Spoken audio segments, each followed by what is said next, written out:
Praise the lord. Hallelujah. Good morning.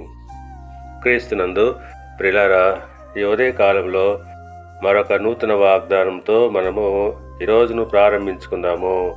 ఈనాటి దేవుని వాగ్దానము కొరింథీయులకు రాసిన మొదటి పత్రిక 9వ అధ్యాయము 24వ వచనము.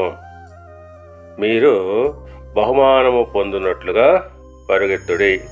ప్రియులారా, పందెపు రంగమందు పరుగెత్తు వారందరూ పరుగెత్తుదురు గాని ఒక్కడే బహుమానము పొందునని మీకు తెలియదా?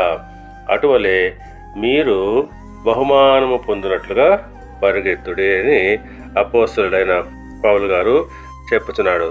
అవును, ఈ వాక్యంలో క్రైస్తవ జీవితాన్ని పరుగు పందెంతో పోల్చుచున్నాడు.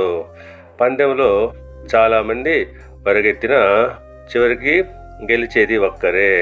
అలాగే విశ్వాస జీవితంలో కూడా విశ్వాసము, నియమము, లక్ష్యము అవసరము. అలాగే మనం కూడా దేవుని దగ్గర బహుమానం పొందేలా జీవితం గడపాలి. నీవు గెలవడానికి పరుగెత్తు.